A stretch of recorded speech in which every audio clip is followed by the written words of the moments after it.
con respeto al ponente, yo les sugeriría que por favor, y poniendo el ejemplo, pongamos en vibrador nuestro teléfono, por favor, ¿sí? Buenos días, agradezco la invitación que me han hecho para compartir con ustedes la visión que tenemos de la crisis sistémica a todos los niveles de México y de cada uno de los estados. Y de manera muy importante, una parte que no se quiere ver de esta crisis es el desmantelamiento de las políticas sociales y en particular las pensiones. Así como todos los recursos del país, la electricidad, el petróleo, los minerales han sido entregados a las grandes corporaciones nacionales y extranjeras. Ustedes saben que los fondos de pensión se privatizaron y ahora son motivo de la especulación.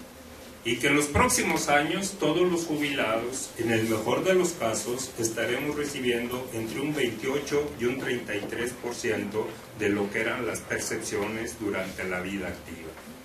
Entonces, ahí hay un enorme reto. El país está desmantelando las políticas sociales en lugar de haber fortalecido la estructura de política pública social, tomando en cuenta que la gente tiene una mala costumbre. La gente envejece. Y los países deben tomar providencias como en Noruega, como en Suecia, como en Finlandia, los países nórdicos, que han construido una estructura de país, de gobierno, para atender a países que su pirámide demográfica se ha envejecido, pocos niños, pocos jóvenes, y entonces todas las estructuras del país son para atender a estas poblaciones que rebasan con mucho los 60 años.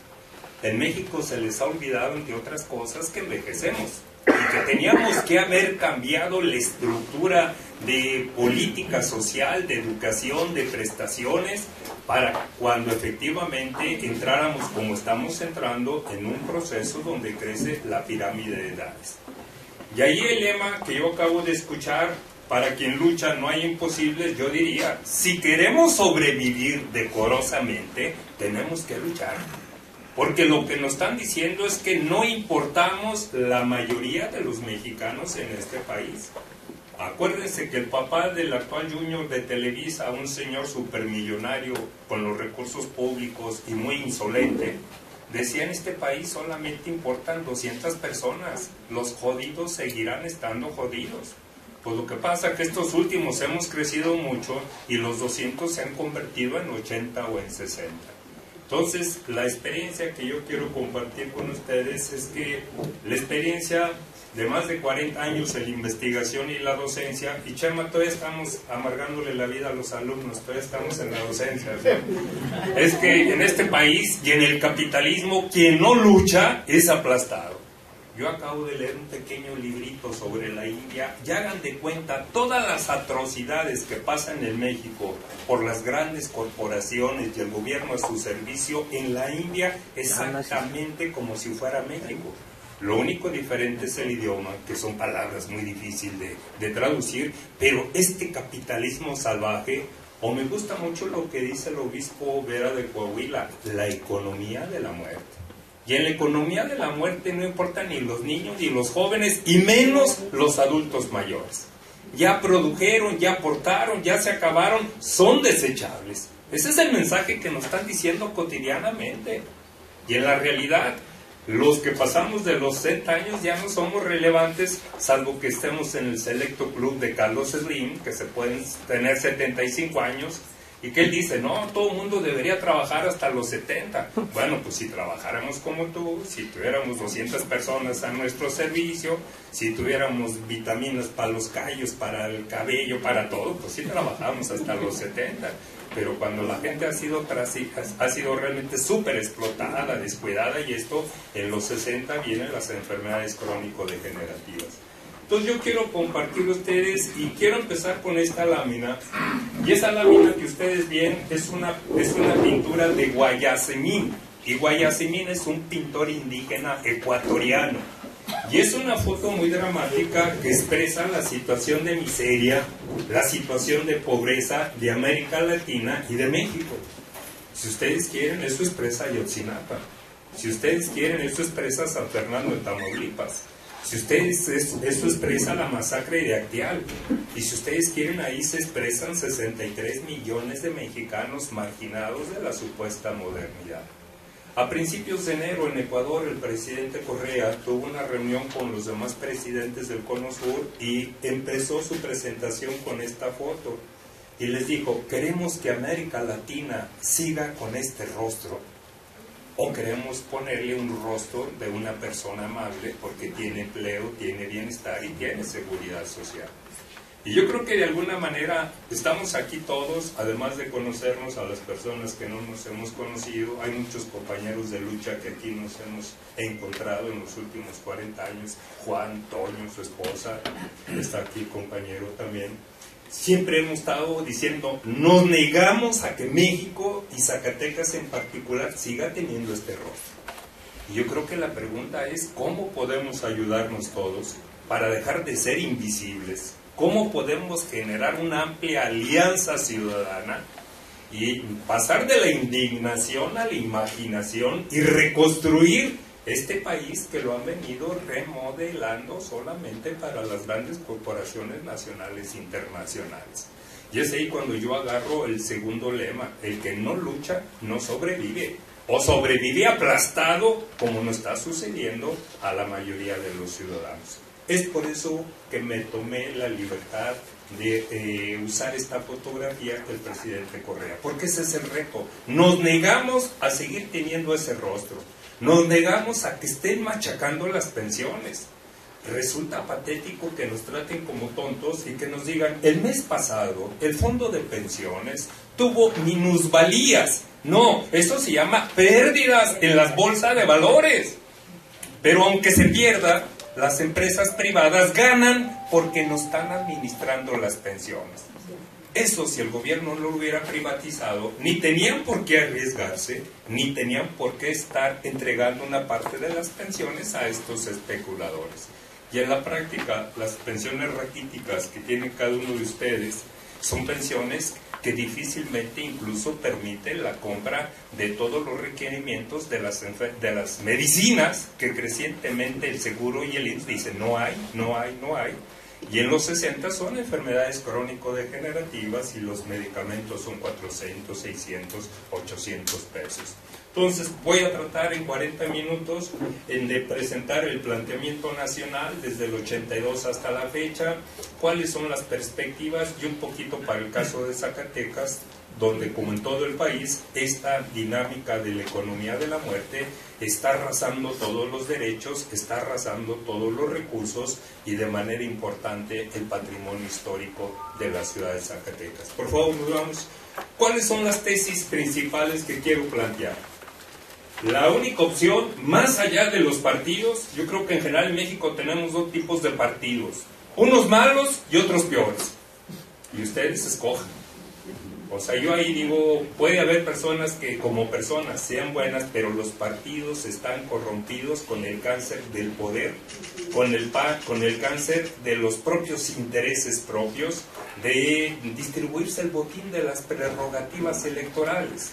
Los partidos se representan a sí mismos, pero hay un enorme divorcio con lo que son los problemas de la ciudadanía en su conjunto. Y nuevamente yo coincido con don Raúl Vera, el obispo de Coahuila, cuando se plantea la única opción es una revolución ciudadana pacífica, que reconstruya la Constitución y que reconstruya el país. Y en ese sentido, digo, es la única alternativa para salvar a México como país independiente. No sé si sepan ustedes que están por meternos a lo que llaman el Tratado de Libre Comercio Plus, el TPP, que es una alianza promovida por Estados Unidos contra China en términos económicos, Estados Unidos, Canadá, México, Perú, Chile, y luego el resto son países de Asia. Y es una alianza de 12 países que intenta ser un instrumento de lucha económica comercial contra China. El documento ya fue aprobado por los representantes del gobierno mexicano en Georgia, Estados Unidos, en octubre del año pasado. Y solamente falta que en el Senado y en la Cámara de Diputados lo palmeen. Y yo no tengo ninguna duda que lo van a firmar, van a mayoritear. Y eso nos da una idea de que no hay ningún interés del gobierno mexicano y prácticamente de ningún partido político por recuperar la independencia económica de nuestro país. Democrático, bueno, ¿cómo llegó Peña Nieto a la presidencia de la República? ¿Por qué corrieron a un señor que era el encargado de una dirección de participación ciudadana del Partido Verde, que porque había incurrido en exceso de gastos comprando votos para el Partido Verde? Lo corrieron. El señor era un inútil, no sabía nada para el lugar donde estaba. Pero el delito por el que supuestamente lo quitaron de allí, Peña Nieto lo hizo 1000 veces más para llegar a la presidencia de la República. Y sin embargo, todos nos dimos cuenta que fue un candidato seleccionado, inclusive su esposa, la Gaviota, fueron seleccionados para diseñar una candidatura de novela color de rosa. El presidente chiquito, chaparrito, con cara de monaguillo, la nueva esposa como muñequita, aunque no se sabe cómo falleció la esposa. Parece que Peña Nieto tuvo una amnesia, no supo cómo falleció su esposa en condiciones misteriosas. Pero le crearon toda esta campaña como una parejita feliz, y en la práctica hoy vemos que Televisa tiene más influencia en la política educativa que la Secretaría de Educación. Nos visitan compañeros de otras entidades. Bueno, ¿cómo se gobierna en Aguascalientes? Carlos Lozano, aquí también lo padecimos 6 años. Estaba como el del ISSSTE, pero él pasaba más tiempo porque estaba enfermo, pero por la cuestión del Tlatehuec, que todo el mundo sabe que es así, ¿no? Y no es malo técnicamente, pero ya saben que él, su principal dios es Baco, ¿no? No sé cómo funciona en San Luis Potosí, pero también las actuaciones gubernamentales han sido desastrosas. Y no hay un gobernador, que se diga técnicamente es eficiente, es democrático, es honesto. ¿Y por qué se van a sentir obligados? Si está la Casa Blanca, está la residencia de Videogaray, secretario de Hacienda, está la de Gobernación. La corrupción sale por todos los poros de las dependencias, desde la presidencia federal hasta todas las gubernaturas. Bueno, ¿cómo está el tema del empleo? Tenemos 34 años que nos han estado prometiendo que iba a haber empleo, ingreso y bienestar, ya ha sido todo lo contrario. ¿Cómo está el tema de la sustentabilidad económica, social y ambiental? Hoy el gobierno federal tiene una deuda de 9 billones de pesos. Si nuestro cerebro fuera una máquina como las que sirven gasolina y que cuando uno dice échele 100 pesos aparecen los ceros, traten de poner en su cabeza cuántos ceros lleva 9 billones de pesos de deuda. Y esa deuda equivale ahorita a la mitad de la riqueza que se genera en el país cada año. Entonces, es un elemento que rápidamente, en pocos años, el tema de las pensiones se va a volver incluso más complicado porque hasta el gobierno va a tener problemas para entregar sus aportaciones, porque para él son más importantes pagar la deuda a los banqueros, a sus socios, que pagarle a los jubilados lo que les corresponde. Y van a seguir las famosas minusvalías si es que no luchamos de forma eficiente y con propuestas técnicas alternativas, y si no aprovechamos las pequeñas alianzas. Cuando la compañera Ofelia dice hay 36 diputados más o menos progresistas que van a tener una iniciativa, sí, pero son 500 diputados. Qué bueno que haya por lo menos 36, pero la planadora son 500, que cualquier tema rápidamente la Secretaría de Hacienda los controla y mayoritean cualquier iniciativa. Pero no hay que descartar a los 36, hay que seguir trabajando para quizá en los próximos años que sean 360. Entonces, eso es parte también de las alianzas. En el caso de Zacatecas, planteo la revolución ciudadana es la única alternativa para sacar a nuestro estado del atraso, la marginación y la pobreza. Y en Zacatecas se inicia el proceso electoral el próximo 3 de abril. Es decir, este es un año de puras grillas. Va a haber elecciones en las presidencias municipales, en el Congreso Estatal, en la gubernatura, en la universidad. Y ya también van a quitar hasta al obispo porque suspendió las actividades religiosas durante la Semana Santa para que la cerveza Corona y la Televisa pudiera sacar adelante su festival. Pero lo que me temo es que se va a imponer la misma lógica que viene. Yo no veo mucha diferencia realmente entre las propuestas de los dos candidatos y un tercero. Ya llevan mes y medio peleándose por la otra precandidatura. Porque lo que no veo son a los ciudadanos organizados y que tengan un auténtico poder y que exijan que los partidos y los funcionarios actúen al servicio de los ciudadanos. Y entonces hay mi tercer planteamiento: solamente un poder ciudadano puede erradicar gobiernos ineptos y corruptos. Bueno, el gobernador de Coahuila sale y deja endeudado a Coahuila Moreira con 36 mil millones de pesos, pero de ahí salió para financiar la campaña de Peña Nieto, y por eso llegó a la presidencia del PRI. O sea, realmente un lumpen, un político sin formación, sin cultura. La foto más importante era cuando estaba bailando rock and roll ahí con los delincuentes en el penal. O sea, a lo mejor era más delincuente él que los que estaban adentro. Y ahora en España, que lo apresaron durante una semana porque estaba con transferencias financieras importantes y había la imputación de que estaba vinculado con los Zetas. Pero se movió el gobierno mexicano, contrató los abogados más caros de España para lograrlo sacar. Y ahora metieron a la cárcel a un socio de Moreira en España. Pero ¿qué pasó con el gobernador de Nuevo León? Deja una deuda de 63 mil millones de pesos. Y el Bronco, bla, bla, bla, bla, bla, bla. Y nada. ¿Por qué? Porque el Bronco fue impuesto por el Grupo Monterrey. Y era uno que hizo su coraje porque el PRI quiso poner una mujer guapetona que era la alcaldesa, igual de corrupta que el gobernador anterior. 63 mil millones de pesos de deuda. El de Veracruz va a dejar una deuda de 45 mil millones de pesos, y Veracruz lleno de fosas de cadáveres que están descubiertos.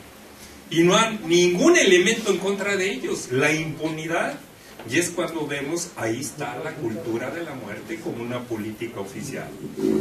Es fundamental ciudadanizar las políticas públicas, el ejercicio de gobierno y todas las instituciones.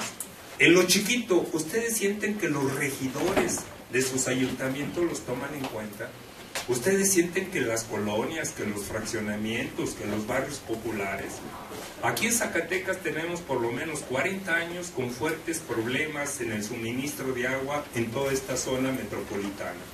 Y nunca las colonias han tenido la capacidad de organizarse en una alianza fuerte, y los gobiernos municipales y estatales no les importa de que no haya abasto de agua, porque lo que han querido es llenar la ciudad de antros, y con esos antros supuestamente, como ahora, es la estrategia del turismo.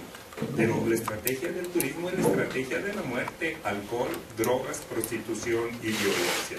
Y tenemos que en los últimos 2 meses en el estado 88 asesinatos, cuando hace 10 años atrás el que en Zacatecas hubiera 5 asesinatos en un mes era una cosa inédita.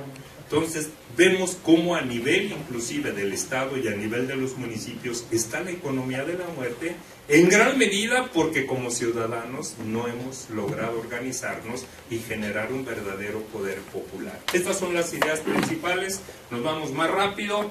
Y a partir de la crisis del 82, yo creo que todos se acuerdan cuando en la última etapa del gobierno de López Portillo, después de aquella bonanza petrolera, que el secretario de Hacienda, David Ibarra, llegó a decir: los mexicanos tendremos que vivir en la abundancia, como si esto hubiera sido un problema.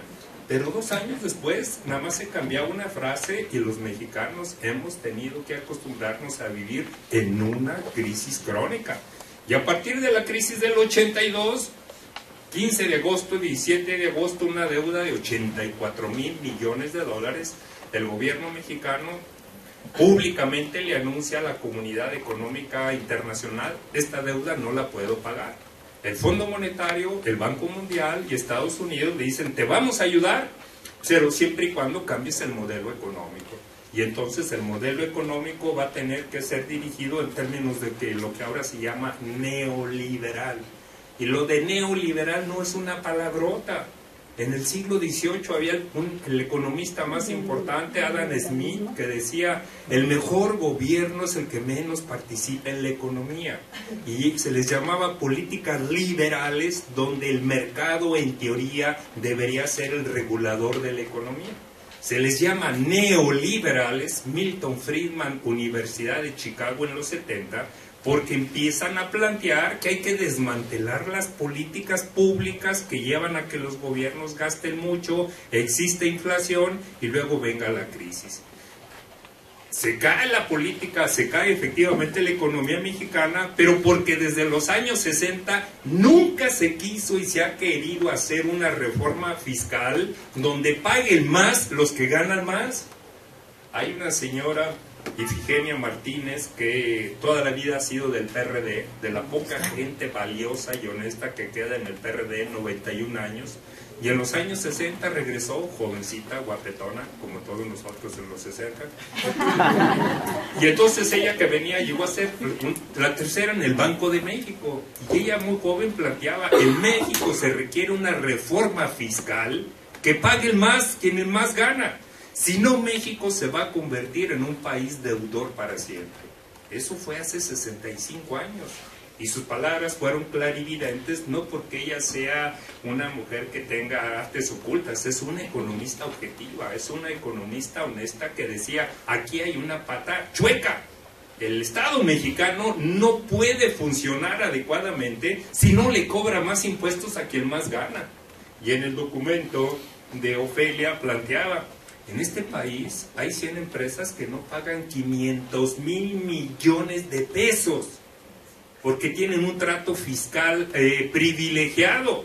Y luego hay bribones como Diego Fernández de Ceballos que se dedican precisamente a pelear contra el gobierno mexicano para defender los intereses de Bimbo, de Cemex, de Coca-Cola, de todas las grandes empresas.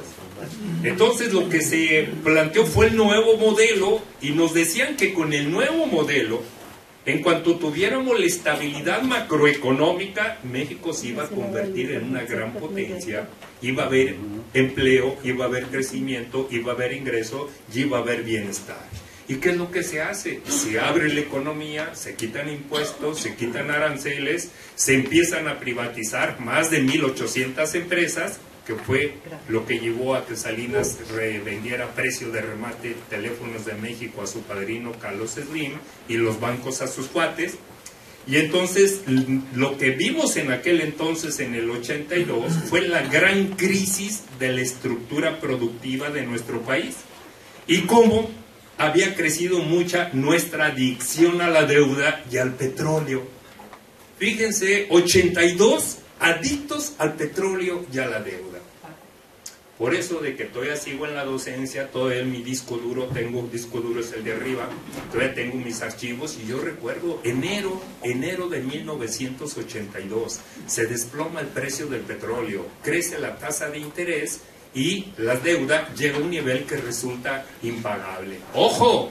Fines de 2015, se desploma el precio del petróleo, se devalúa el peso y crece el peso de la deuda de nuestro país. Eso pasó hace 34 años y estamos en una situación similar, pero donde el Estado ha permanentemente autodesmantelado muchos de los instrumentos que tenía en el 82 y que ahora no tiene. Lo más dramático de esto es que el Estado sigue diciendo que el capital extranjero es el que va a venir a salvarnos. Y yo le estoy diciendo que ahora cuando el TLC con Estados Unidos se agotó, nos van a meter al TPP. Y en el TPP sintéticamente significa quitar los pocos elementos de protección a la economía mexicana. El gobierno no va a poder demandar ni por cuestiones laborales ni por cuestiones ambientales a ninguna empresa transnacional. El tema de transgénicos, que ustedes saben es la manipulación genética de los alimentos, no va a poder tener ninguna traba como sucede ahora que hay un amparo promovido por campesinos y organizaciones ambientales en Yucatán. O sea, el TPP significa entregar lo que falta de toda la economía de nuestro país, fundamentalmente a Estados Unidos y sus aliados. Si queremos ver el resto de la película, Estados Unidos está por firmar un tratado de libre comercio con la Unión Europea, con 28 países. Todo lo que estamos viendo es una guerra mundial por los mercados. Estados Unidos en el centro con el acuerdo con la Unión Europea, que se llama Acuerdo del Atlántico. En el otro lado el TPP, y por su parte Rusia está intentando lo que llama promover el corredor de la seda desde, no Rusia, perdón, China. Desde China hasta todo bajando hasta Irán. Y Rusia está intentando recomponer parte de las repúblicas de la Unión Soviética con lo que es el norte de Europa. ¿Y dónde quedamos México? Como el resto del tercer mundo, como parte del espacio que se están disputando estos actores. ¿Y qué tenemos nosotros? Que el gobierno mexicano en la práctica baja la cabeza, ya firmó en Georgia y va a sacar el acuerdo en el Senado. Y el tema de pensiones, el tema de la privatización de pensiones, el tema de la privatización de la seguridad y de la educación está allí. Y entonces ahí es donde dice uno, caramba, ¿dónde está el poder ciudadano? ¿Dónde está la fuerza que impida que en el Congreso y que en el Senado se pueda parar esa? No tenemos la fuerza ciudadana en este momento. Y por eso tenemos que preparar nuestro disco duro y nuestra capacidad de lucha mientras podamos movernos. Y si no podemos movernos y andamos batallando con la laptop desde la casa, trabajar de manera inteligente en redes. Pero mientras no fertilicemos la tierra, tenemos que estar luchando de la forma más imaginativa. Y entonces, ¿qué fue lo que pasó del 82 al 88? Gobierno de Miguel de la Madrid. Fueron 6 años donde el país estuvo trabajando nada más para pagar la deuda y para enfrentarse a una inflación del 169%. No sé si se acuerdan ustedes, esta inflación de cerca del 170-180%. Y una recesión y empieza el desempleo, mayor pobreza y crisis social. Sería por eso que a principios de los 80 el narco empieza a tener una posición muy importante. ¿Se acuerdan ustedes de Caro Quintero y Félix Gallardo? ¿Se acuerdan que fue porque asesinaron a un piloto camarena de Estados Unidos de la DEA y que la DEA los investigó? Descubrieron el poder que tenía el narco de Sinaloa, Sonora, Chihuahua, Jalisco y Nayarit. Descubrieron hasta los problemas cardíacos de Caro Quintero, una afectación con una joven muy guapa de la Plaza del Sol, en una sucursal bancaria, Sarita Cosío, que era sobrina del gobernador. Lo digo un poco en broma, que esto fue real, pero descubrieron el enorme poder. El rancho en Búfalo, en Chihuahua, con 5,000 jornaleros agrícolas, que les pagaban mejor que a los trabajadores sindicalizados. Ojo, fíjense cómo en el momento en que la crisis económica truena, empiezan las políticas neoliberales y que se llegó a plantear que el secretario de Defensa Nacional ya estaba involucrado con el narco, desde hace, son 36 años, ya existía este poder enorme. Y recuerdan que vino toda la caída de lo que era precisamente la Federal de Seguridad en México, porque estaba totalmente coludida con el narco. Esto es importante porque la economía mexicana sigue siendo una narcoeconomía. Y hoy los compañeros que nos visitan, si ayer tuvieron el valor de acercarse al centro de la ciudad, veían allí lo paradójico de un supuesto cultural lleno de militares y marinos. Entonces alguien que venga de fuera dice, bueno, ¿por qué hay tanquetas donde está un evento aparentemente cultural que repite todos los vicios de Televisa? ¿Por qué el centro histórico está tomado por la Marina y todas las policías? Estamos en una economía y una sociedad narcotizada y militarizada. Entonces, esto es importante en nuestra memoria histórica y debe ser importante en nuestros análisis y nuestras reflexiones. A lo mejor no hay narcos en Aguascalientes ni en San Luis Potosí, a lo mejor no en Zacatecas porque somos muy malos, pero yo me temo que esto es un narcopoder mundial, que en México esto ha generado condiciones muy adecuadas para que se genere este poder a todos los niveles. Siguiente. A partir del 82-93 se establece lo que los economistas llaman programas de ajuste estructural para la supuesta estabilidad macroeconómica. Y entonces dice, el enemigo fundamental es la inflación. Hay que controlar la inflación y la deuda. y se aplica lo que en Estados Unidos se llama stop and go. O sea, hay que reducir el gasto público de manera radical para controlar las variables macroeconómicas. Entonces, cuando yo comento esto con los muchachos, los pobres alumnos que están sufriendo en mis clases, les digo, ¿qué decisión tomó Hacienda a principios de enero? Un recorte brutal de 132,000 millones de pesos en Pemex, que significa prácticamente el aniquilamiento de Pemex y la entrega por partes como desguazada a todas las corporaciones nacionales e internacionales. Esto viene desde entonces. Esos son los programas de ajuste estructural que se iniciaron en Chile en 1973, cuando bombardearon las fuerzas militares chilenas con asesorías de la CIA y de Henry Kissinger y mataron a Salvador Allende.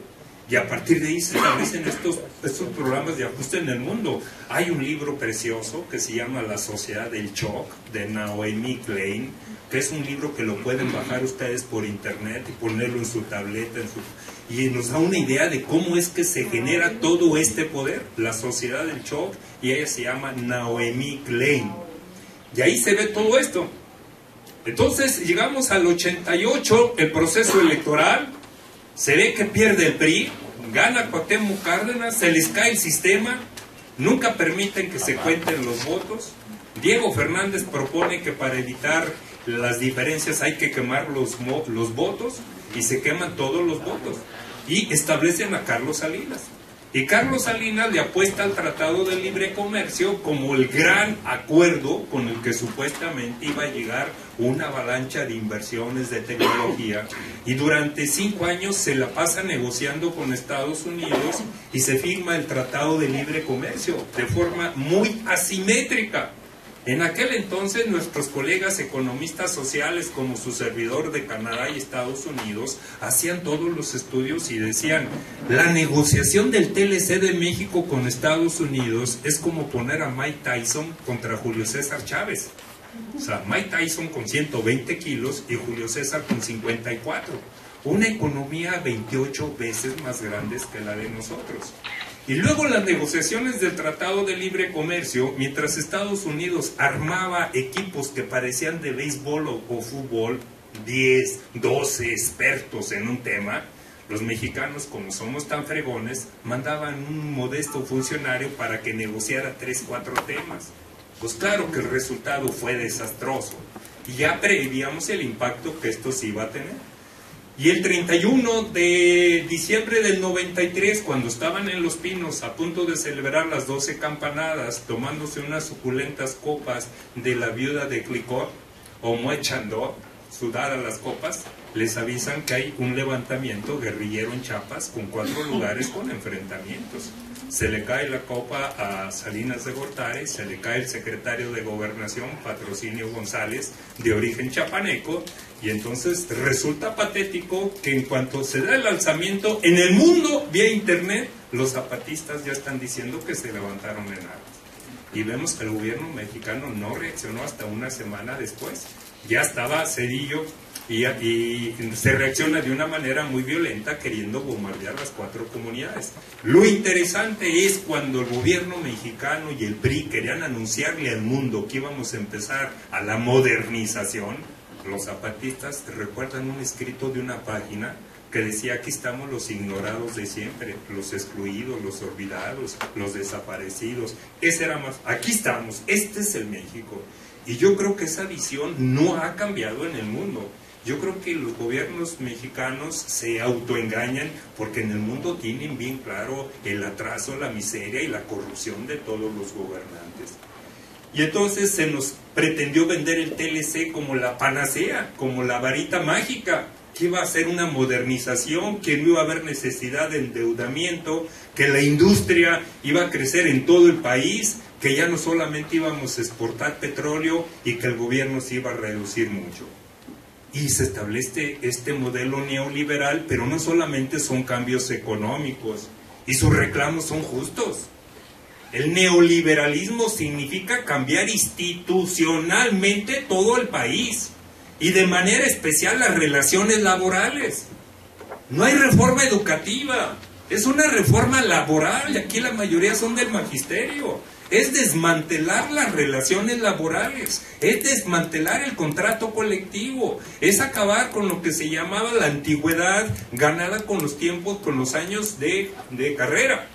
Y en términos de pensiones es desmantelar el derecho que históricamente se habían ganado los sindicatos de una pensión permanente dinámica de por vida.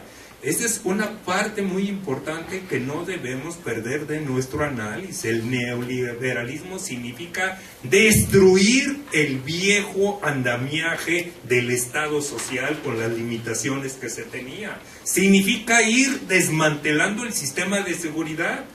Nomás no hay medicina, no hay. Las instalaciones cada vez más obsoletas, cada vez más rebasadas, y ellos metiendo más gente.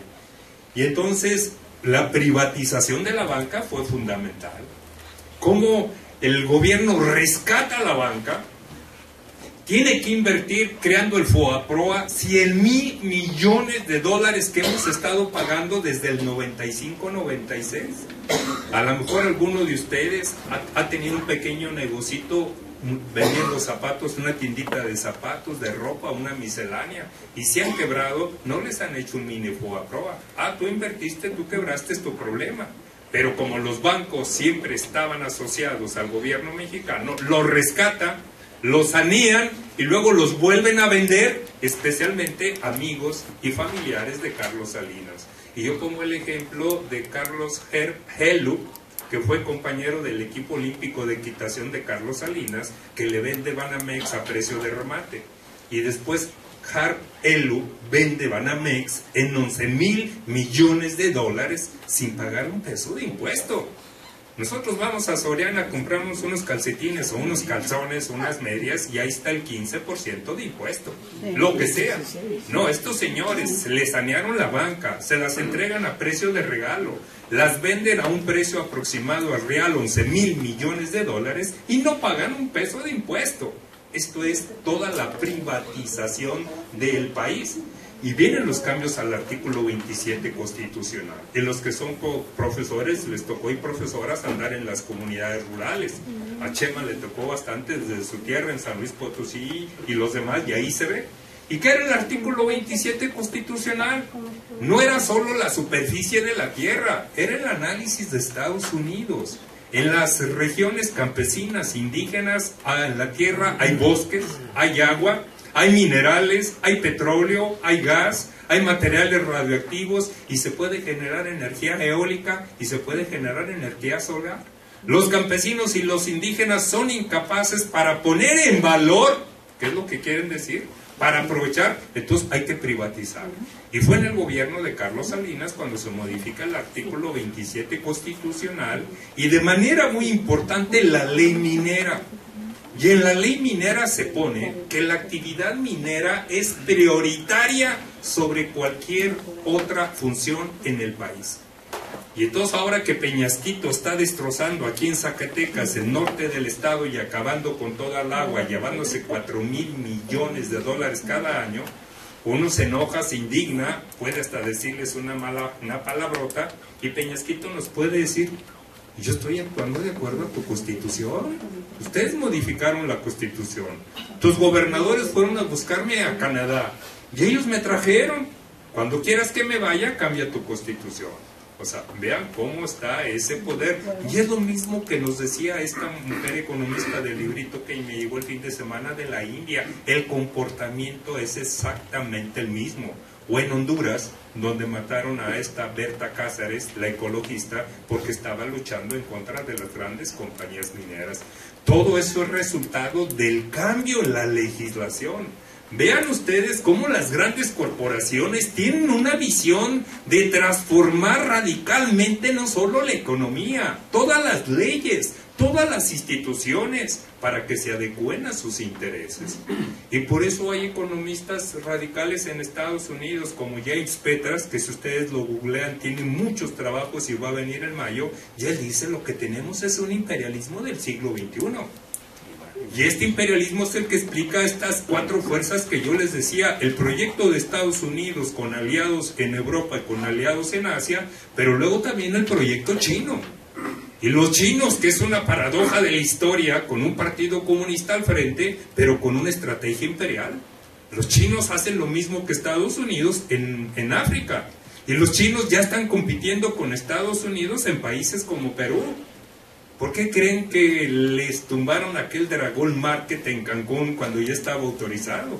¿Por qué echaron para abajo el tren bala de Querétaro a México? Porque Peña Nieto no tomó en cuenta Estados Unidos, y Estados Unidos le dijo: oye, ¿qué pasó? ¿Cómo que vas a permitir que los chinos entren por la retaguardia? Entonces, esa es la importancia de que no perdamos la vista, y ha significado la privatización de teléfonos de la Comisión Federal y posteriormente del sistema de pensiones, que ahora ustedes son parte de los mexicanos. Adelante. La reforma política, fue tan grande el enfrentamiento, ahí fue una decisión muy fuerte de Cuauhtémoc Cárdenas, parte del PRD, que venía de que le habían asesinado más de 100 personas en los 6 años previos de la oposición. Cuando dicen que se cae el sistema, cuando alteran los resultados, una parte importante del PRD les decía a Cuauhtémoc: vamos a tomar Palacio Nacional, vamos a tomar la ciudad. Y Cuauhtémoc le apostó por la mesura. Y esa es una decisión histórica. Pónganse ustedes en los zapatos de Cuauhtémoc, tomar esa decisión. Él le apostó a la mesura, a la prudencia. Hay quien dice que fue timorato, que fue miedoso, que fue cobarde, pero esa decisión tuvo un efecto que obligó a una reforma política. Y a través de la reforma política se convirtió en una válvula de escape para quitar tensiones. Porque entonces el mensaje que le mandaban a la sociedad: bueno, sí hubo fraude, pero ahora que haya la reforma política, que haya partidos, que haya más oferta, que haya prerrogativas, ya no va a haber tranzas. Y después de toda esa reforma política, ustedes podrán ya tener una opinión. ¿Realmente la reforma política trajo la democracia? ¿O todos los demás partidos finalmente se contaminaron del germen cancerígeno del PRI? De la tranza, el atraco, el botín, el reparto, el agandalle, la exclusión y la traición a las demandas populares. Pero en términos del sistema, fue una jugada maquiavélica. Modifica la ley electoral, darles juego a otros partidos, ya el PAR, aquel viejo partido que era un partido cómplice, ya no hacía falta, pero ya estaban pensando en abrir el panal, y ya estaban ya con el verde, o sea, siempre teniendo lo que ahora yo he llamado un partido sicario, como es el Partido Verde, que le hace todo el trabajo sucio al PRI. Y en términos del 94-95, cuando crece la recesión, viene precisamente la crisis. Zedillo no tenía ni 18 días en la presidencia de la República, 18 de diciembre, se mete en una reunión de gabinete, y a Jaime Serra Puche, que era el secretario de Hacienda, que duró muy poco y que era quien había negociado el Tratado de Libre Comercio, empezaban a funcionar los celulares y se le ocurre soltar una información: a partir de mañana flota el peso. Pues esa fue una llamada para que se diera la estampita de salida de capitales del país. Y viene una macro devaluación en el 94 y viene una gran caída de la economía del 7% del Producto Interno Bruto. Cuando yo hago este tipo de análisis me muevo con que México en los últimos 34 años se ha movido con 3 mentiras del gobierno mexicano. Y la primera mentira fue en el 82, cuando nos dijeron que con el neoliberalismo íbamos a ser una potencia económica. Se fracasó. La segunda mentira fue cuando nos dijeron que con el TLC México iba a ser una potencia económica, y se fracasa cuando en el 94-95 ya tenemos esa crisis. Y la tercera es con Peña Nieto diciéndonos que con las últimas reformas estructurales nos va a mover, y no nos ha fallado, nos está moviendo, pero al despeñadero. Y estamos en la cuarta mentira con el TPP. Tengan la seguridad que cuando se discuta en el Congreso y en el Senado, que ya está todo claro, en la televisión nos van a estar agrediendo en términos de spot, de que el TPP ahora sí es el gran programa y que ahora sí la vamos a hacer. Y ustedes en su esquema mental digan: cuidado, que no nos engañen. Es la cuarta mentira realmente de este gobierno. Tenemos En el equipo donde yo trabajo, en el doctorado en desarrollo, que en general, salvo 2 muchachos, todos los demás somos integrantes del INSEN, o sea, por nuestra edad, somos un doctorado ya veterano. Y hay 2 colegas, uno norteamericano y uno mexicano, que han escrito un libro muy bueno, que se lo recomiendo, que lo pueden bajar. Nuestra página, ya hasta voy a hacer un comercial, nuestra página web es estudiosdeldesarrollo.net, y ustedes bajen un libro que se llama México a la deriva. Este libro primero se publicó en Estados Unidos, luego hicimos la traducción y lo publicamos por Miguel Ángel Porrúa. Yo puedo hacer un paquete de las principios, no sé si tengan una biblioteca de los jubilados aquí en Zacatecas, y yo puedo hacer un paquete quizá de 5 de todas nuestras publicaciones para que los tengan ahí. Pero y en la casa, cuando tienen muchos libros, aparte del tema de pensiones, es motivo de disputa con la pareja. Entonces mejor ya son los libros electrónicos. Ya llegaste otra vez con más libros. No, mira, los traigo en mi tableta. Pero si tienen su biblioteca, con gusto, les hacemos una donación. Que Chema se encargue de que vaya conmigo en la semana de la de Pascua a la otra. Chema o Ofelia, quien quiera. Bueno, en este libro, que es muy bueno, ellos lo que dicen, lo que han convertido es a México en una enorme maquiladora. Lo que México es una economía que se dedica a exportar mano de obra barata. Mano de obra barata con la maquila, donde se hacen computadoras, donde se hacen televisores, donde se hacen iPod, donde se hacen tabletas. Mano de obra barata encubierta con el armado de los coches. Corredor automotriz en Sonora, en Chihuahua, en Coahuila, Aguascalientes, Celaya, Morelos y Puebla. Pero lo que se ensambla son artefactos que vienen de Estados Unidos, y lo que llevan esos coches es mano de obra barata. Y finalmente 12 millones de mexicanos, 11 de los cuales salieron de fines de los 70 hasta la fecha. 32 millones de personas de origen mexicano. El año pasado mandaron 24.770 millones de dólares por concepto de remesas, 30% más que el petróleo, pero a los cuales no se les considera mexicanos, y que solamente se les dice que son héroes en el discurso, solamente se les da una política asistencialista, pero no se les toma en cuenta en sus propuestas y hasta se les niega el derecho al voto. Hoy que van a ser las 2 elecciones, no se les va a permitir a votar más que mediante el voto postal, que Zacatecas, que tenemos cerca de 700,000 zacatecanos en Estados Unidos, 300 personas son las que han solicitado el que quieren votar, porque es engorroso y hay que pagar como $20 para poder mandar la carta. O sea, el sistema está diseñado de que sigan mandando dólares, váyanse, pero no votan, y tampoco los tomamos en cuenta en sus demandas. Zacatecas es un estado eminentemente migrante y solamente los utilizan en los discursos, o cuando los gobernadores y gobernadoras van a Estados Unidos a coronar las reinas, a hacer demagogia y finalmente para hacer shopping en los mejores malls de Chicago, en la Milla Fantástica o en Beverly Hills en California, según a donde ellos vayan. Pero este libro es muy importante porque a veces este libro está como aquel viejo bolero que decía: presentimiento, sin saber que existías te deseaba, antes de conocerte te imaginé. Queríamos tener un libro donde nos dijeran qué pasó del 82 al 2000, y entonces ahí está toda la información de cuadros y estadística, entonces están todos los elementos. Y entonces esto es resultado de que desde el 82, fíjense, en el modelo neoliberal se decía: no hay que hacer políticas industriales. El Estado no debe promover la actividad industrial, que abra la economía y que deje que lleguen las grandes corporaciones. Jaime Serra Puche, este funcionario imprudente que fue el que sacó la llamada el 18 de diciembre, decía: la mejor política industrial es la que no hay. Y ahora, en los últimos 20 años, han salido un montón de libros en inglés y en español sobre China y México. En la UNAM hay un colega que se llama Enrique Dussel, que tiene un centro de estudios China-México. Y hay otro colega que se llama Miguel Ángel Rivera Ríos, y entonces dicen: ¿cuál es la diferencia? ¿Por qué China se convirtió en potencia y por qué México es un país maquilador? Porque China ha logrado hacer políticas industriales y tenía un proyecto desde 1970 hasta ahora.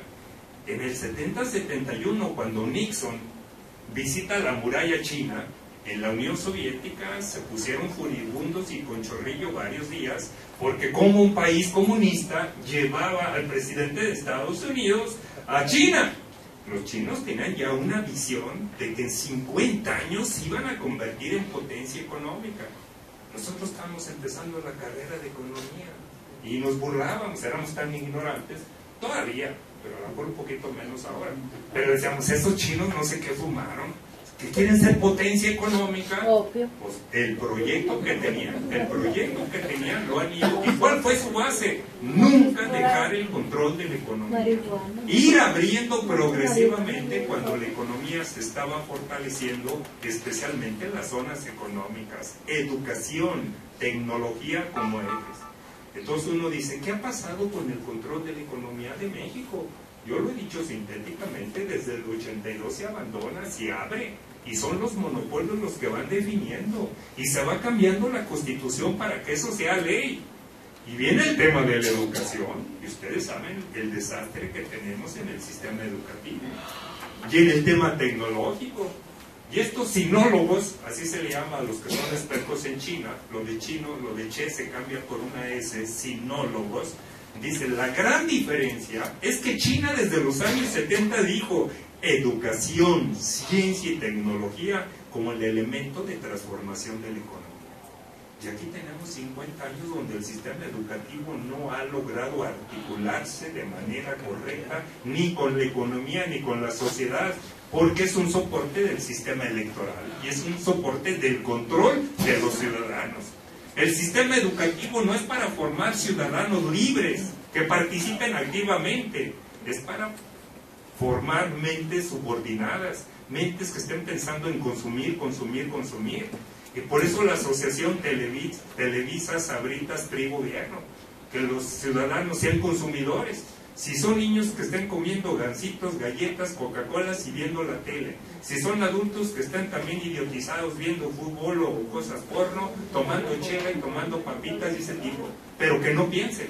O sea, estoy un poquito exagerando, pero poquito nada más. Porque el resultado finalmente es el mismo. El resultado finalmente es por ahí. O sea, no, entonces vean, fíjense qué importante es el sistema educativo, ciencia y tecnología. Y es aquí cuando uno dice, bueno, y los que están jubilados y los que estamos por jubilarnos, no tenemos una capacidad como redes de incidir. Aquí hay un grupo de gente de mi generación, de clase media, muchos de ellos universitarios que ya se jubilaron y se llama la Renata. Y se pusieron ese nombre un poquito en burla, Red Nacional de Talento. Y hacen pequeñas cositas culturales. Yo creo que están subutilizados. Pero yo creo que deberíamos hacer una Renata de a de veras. O sea, cada uno de ustedes tiene talentos, tiene habilidades, tiene experiencia, tiene conocimientos. Ya hay toda una red alrededor de ustedes. Bueno, eso debería ayudarnos a irnos apropiando de la escuela, del barrio, de la colonia, del club a donde vamos, de la comunidad rural, ir generando el poder ciudadano, apropiarnos de los espacios. Si no llega la Corona, llega la Coca-Cola.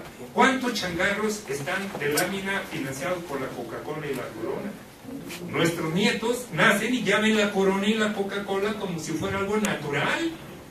Y así están actuando sobre la mente permanentemente. Aquí todos los eventos ya de maratón, de 3 kilómetros, 5 kilómetros, la Corona. Y el colmo es que se acaba la carrera, ya están regalando cerveza. Y los corredores como tontos o como burros, o sea, no piensan. En lugar de decir, pues yo me llevo mi agua. Hay utilizados y la Corona como si fuera bien hecha. En el librito de esta mujer hindú dice, eso le llaman la filantropía corporativa. Fíjense, hasta le ponen su nombre elegante. Dice, y Estados Unidos tiene 100 años haciendo filantropía corporativa. Y aquí en México ya son cerca de 50 años.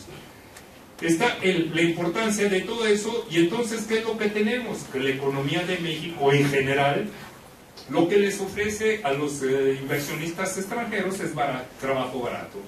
Trabajo barato y además lo que llaman dumping social.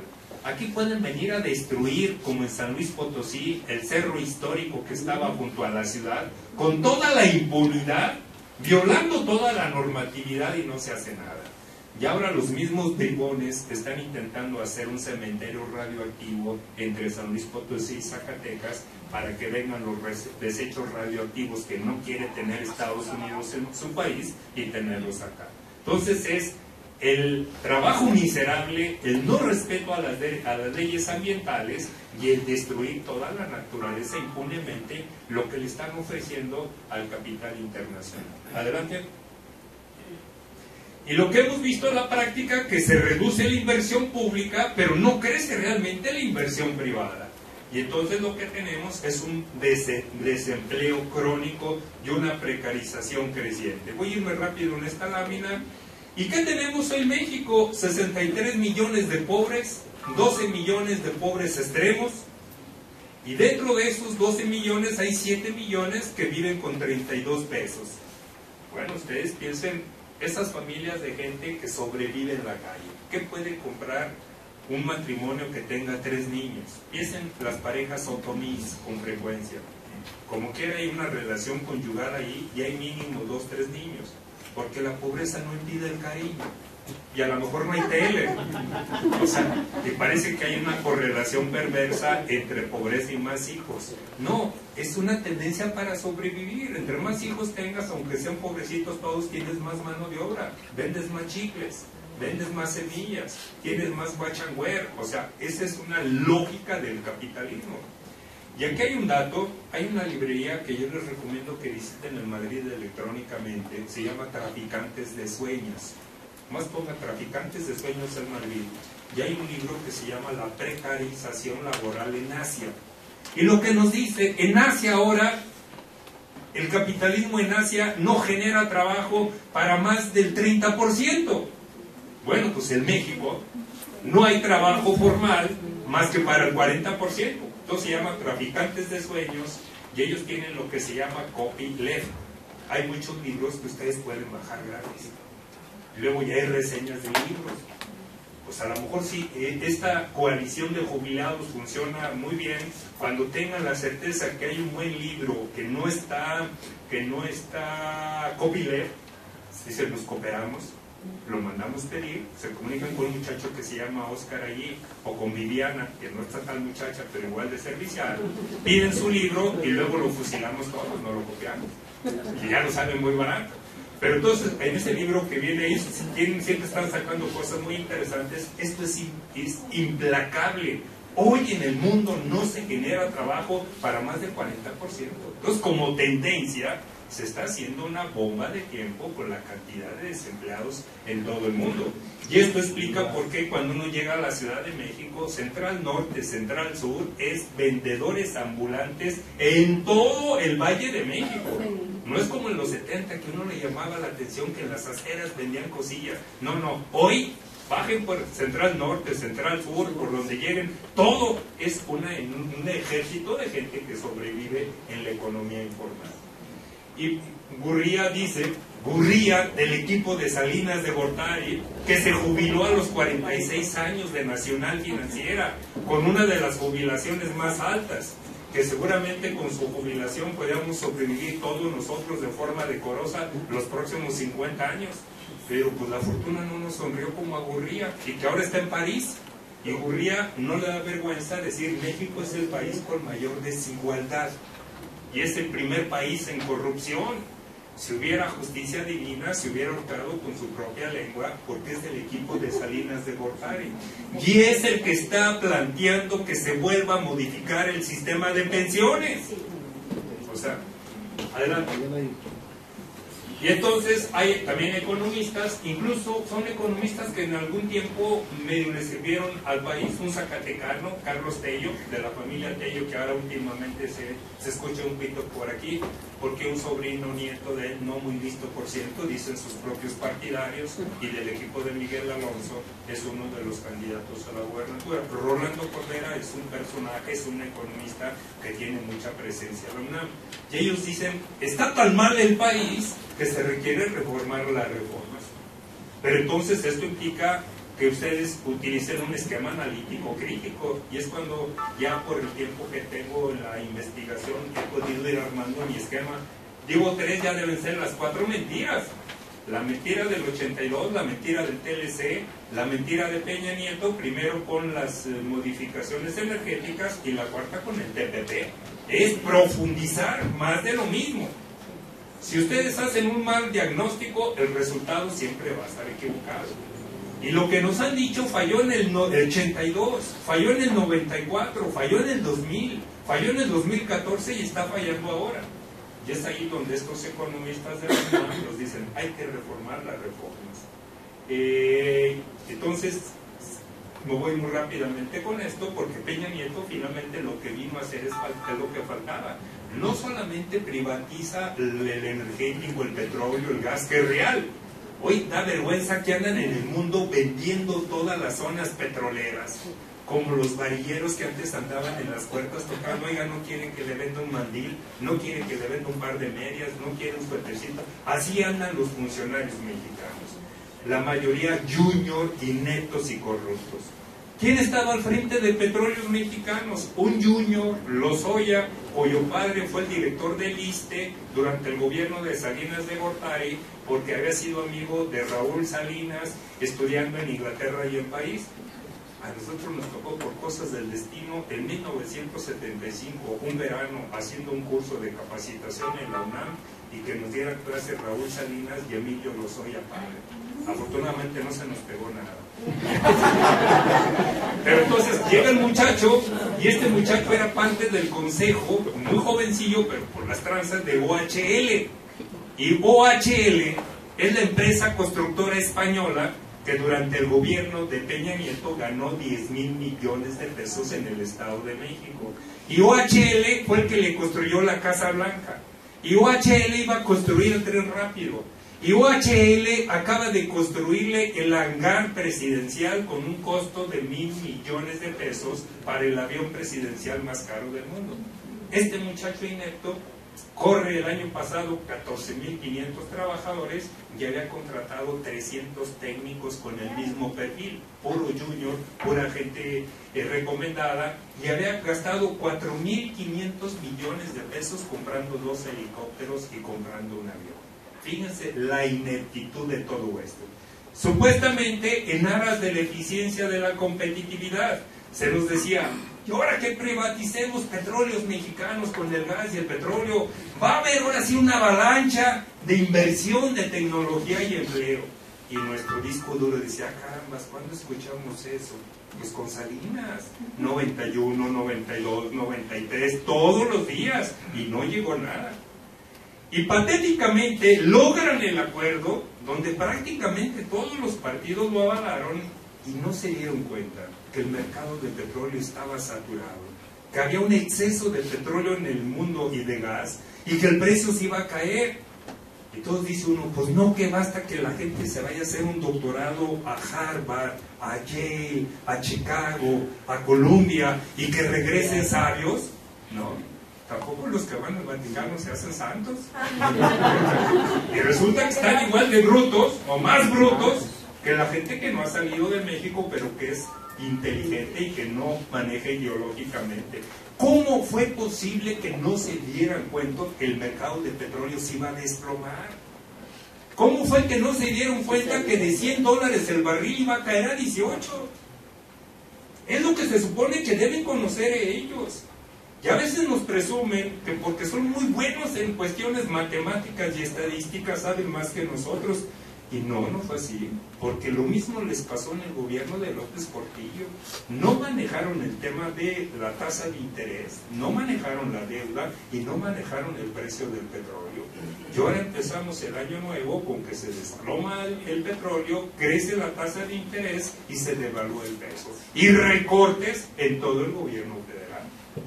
Entonces, el tema es cómo efectivamente este modelo que yo le llamo es el modelo de la economía de la muerte, porque mata la producción, mata el campo, mata el empleo, desmantela los contratos colectivos, rompe la cohesión social y se convierte en un detonante permanente del conflicto y la confrontación.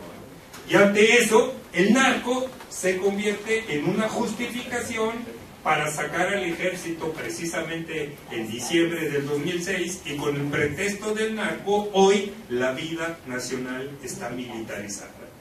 Y hoy algunos generales dicen, no debieron habernos sacado, porque esas eran cosas de la policía. Pero vuelvo al tema del narco como una coartada. Andarán buscando a gente del Chaco ahí en la Plaza de Armas para que la tengan llena de marinos y soldados, ¿no? Lo que nos están diciendo, aquí está la expresión más brutal del poder del gobierno mexicano. Y aquellos que estén en contra del gobierno, que entiendan que aquí está nuestro elemento de convencimiento. Pasamos. Son 34 años de desarrollo perdido. Y me llama la atención que en diciembre, no sé si por algún impacto del día 12, Videogaray, hay una declaración, yo tengo la manía de todas las declaraciones que valen la pena y que me sirven para mis investigaciones recortarlas. Videogaray dijo, la economía mexicana sigue siendo una economía maquiladora. Los abogados tienen una expresión que dice, a confesión de partes, relevo de pruebas. Es decir, si se acepta una acusación, yo ya no tengo que argumentar nada. Si tú como secretario de Hacienda, discípulo de Pedro Aspe, a quien le dedicaste la tesis doctoral, cuya dedicación parecida se parece a Juan Gabriel porque le dice con agradecimiento eterno, a la cual le consiguió la beca, pero que el secretario de Hacienda diga que estamos siendo un país maquilador, y no creo que haya leído el libro de mis colegas Raúl Delgado Weiss y de James Seifert, pero está reconociendo el fracaso de su proyecto de 34 años. Seguimos siendo una economía dependiente, atrasada, que lo que vende es trabajo barato y lo que vende es la naturaleza. Y ahí está el dato, 60% de toda la población económicamente activa en la economía informal, y el otro tema, 7.8 millones de niños. O sea, casi 8 millones de jóvenes que no estudian y no trabajan. ¿Y cómo sobreviven? Bueno, está la economía informal, pero también está la economía negra, que es la economía del crimen. Y luego ya viene eso que hemos dicho de toda la caída del valor del petróleo, la devaluación, crece la tasa de interés, y en este escenario de quiebra del gobierno mexicano, y de fracaso, porque nos han estado mintiendo con las 3 mentiras y ya van por la 4 del TPP. Y es cuando digo, los mexicanos no podemos simplemente estarnos lamentando. Está bien que es Semana Santa, pero es para la reflexión, pero también para la acción. Y recuerden que esto hasta para la gente que es católica. Sí, la semana es buena para reflexionar, pero no para seguir haciendo los mismos errores, porque si no estamos en la filosofía del filósofo de Dolores Hidalgo, Guanajuato, José Alfredo Jiménez, que siempre caemos en los mismos errores. Y entonces aquí el tema es cómo reconstruir el futuro. Y volvemos a la imagen con que iniciamos la presentación, la imagen dramática de esa indígena de la miseria. ¿Cómo reconstruimos? ¿Cómo recuperamos la construcción y la conducción de mi espacio, de mi escuela, de mi sindicato, de mi colonia, de mi comunidad, de mi barrio, de mi sindicato, donde se hace la vida social cotidianamente, que nos la están expropiando a todos los niveles, porque nos quieren refundir en la tele y en la chela, o en la tele, en los chetos y todo ese tipo de cosas? Adelante. Y entonces, ¿qué tenemos? Y esto lo hemos ido trabajando en el doctorado donde trabajo. En los últimos 34 años se han dado las violencias estructurales económicas o las violencias emergentes, que es la industria del crimen. Y habiendo 63 millones de pobres y casi 8 millones de jóvenes sin trabajo y sin estudio, pues eso significa que la industria del crimen, la industria de la muerte, tiene un enorme ejército de desamparados, de pobres, de precarios, desamparados, que son desechables. Cuando vemos las cifras que son más grandes que los muertos en Afganistán y en Irak, 140,000 asesinatos del 2006 al 2016, 30,000 desaparecidos. Bueno, esto es una auténtica guerra. Pero hace 20 años nos asustábamos. Pero ahora vemos las imágenes que mataron 9 en Tamaulipas, fueron 9. Que mataron 5 en Zacatecas el viernes, pues era ajuste de cuentas entre ellos. Que mataron en Guadalupe 2, que mataron 1 en Zacatecas, eran arquillos.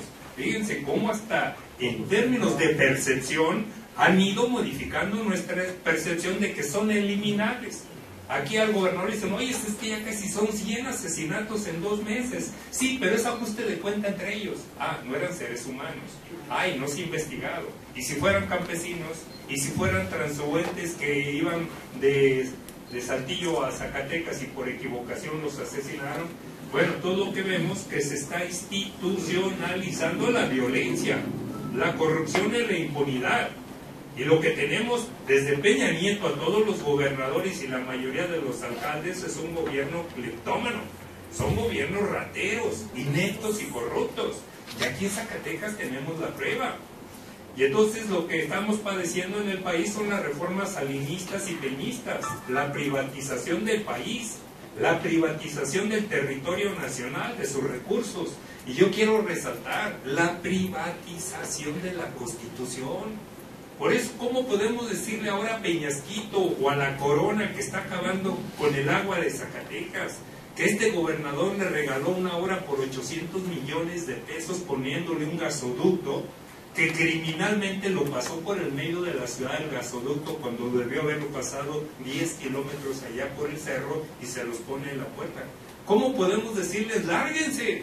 Están destruyendo el agua, están destruyendo la naturaleza. Ellos van a sacar la Constitución y mira, las reformas salinistas y las reformas de Peña Nieto, estamos dentro de la legalidad. Si tú vienes y me haces una manifestación, si me tomas las instalaciones, yo voy a reportar para que venga la ley y proceda en contra.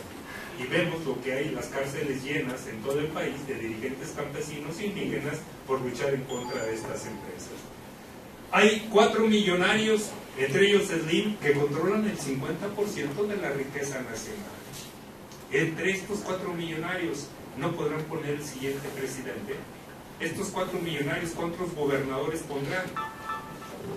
Y por eso Fabio Beltrones anda metido como presidente del PRI, que él dice, ya el monaguillo ya cumplió su papel como este niñito de cara buena que él reconoció que no ha leído 3 libros en su vida. Fíjense lo triste y patético. Un tipo que no ha leído 3 libros en su vida y que sea el presidente de este país con toda la riqueza y con todos los problemas. Es una vergüenza nacional. Por eso cuando no le ponen su apuntador electrónico dice barbaridades.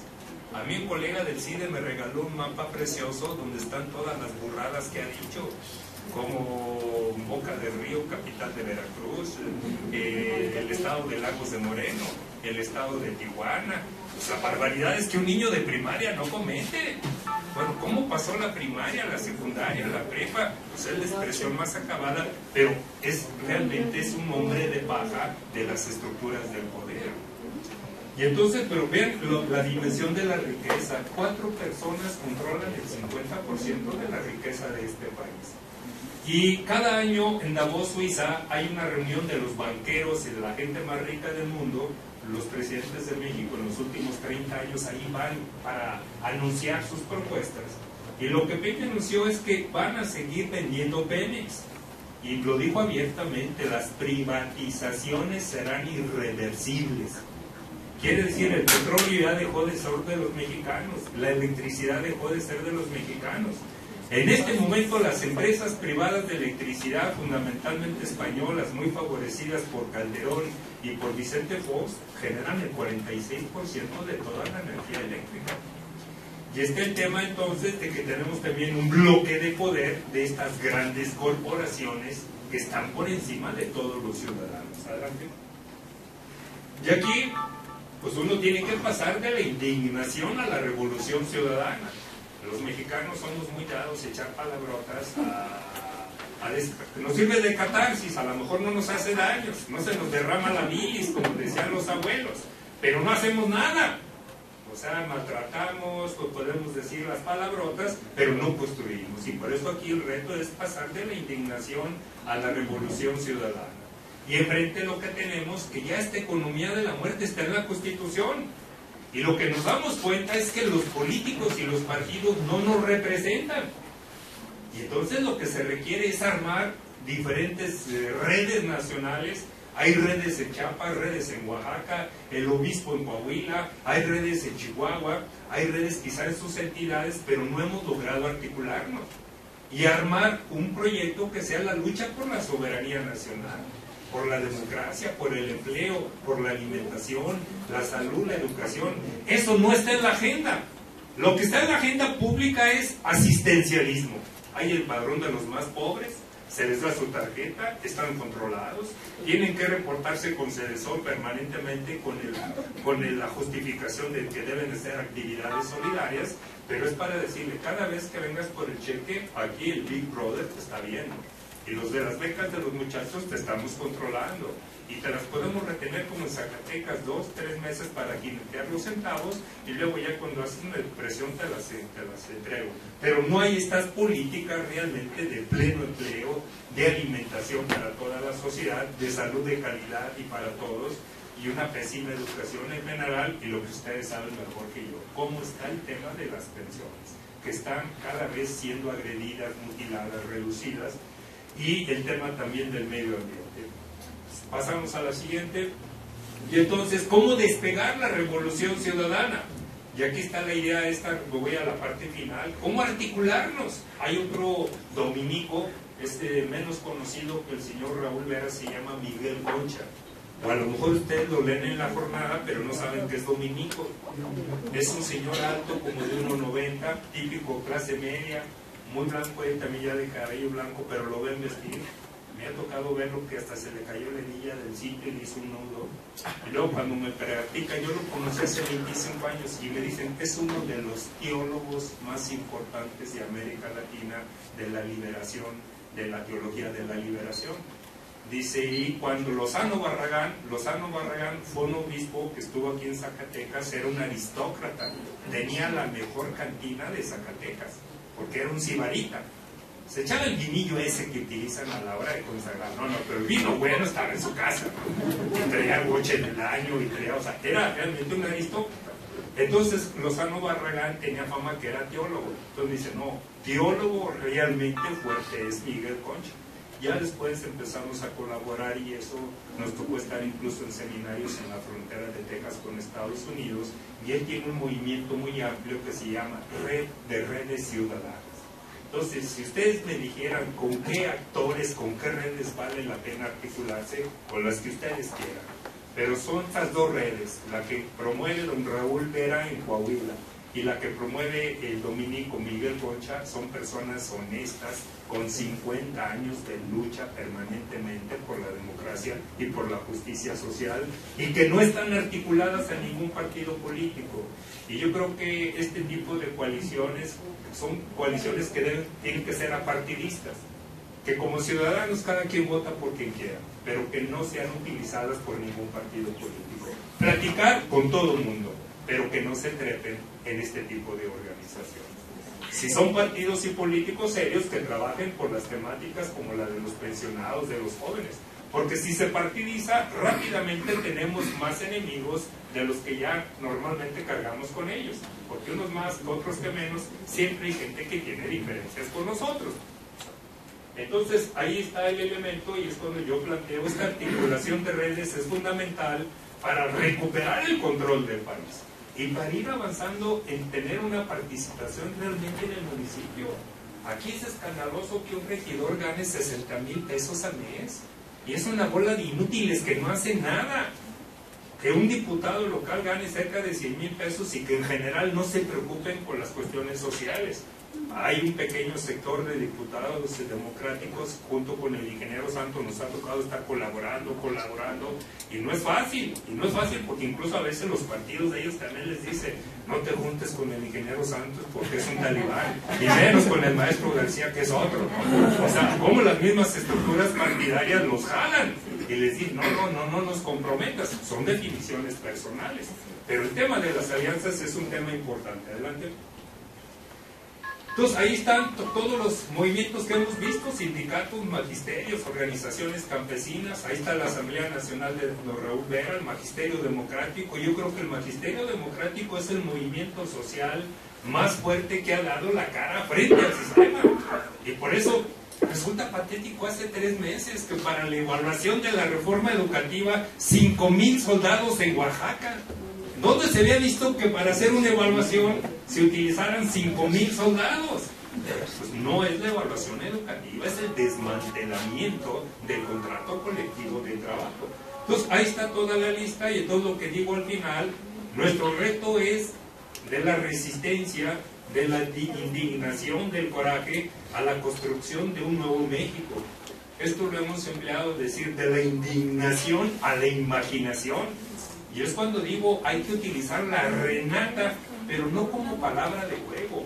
La reserva nacional de talento de lo que hemos aprendido de nuestra vida. Todos aprendimos cosas y todos tenemos habilidades, pero no hemos logrado trabajar en equipo.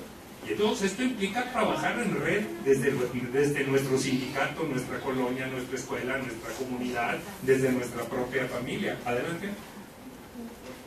Y todos ahí, rápido, con mi deformación de economista, pues siempre me dicen, bueno, ¿qué planteas en economía? Yo creo que sobre eso hemos escrito, hemos publicado muchas cosas, junto con economistas como José Luis Alba, Julio Bolvini y otros. Eso lo podemos pasar.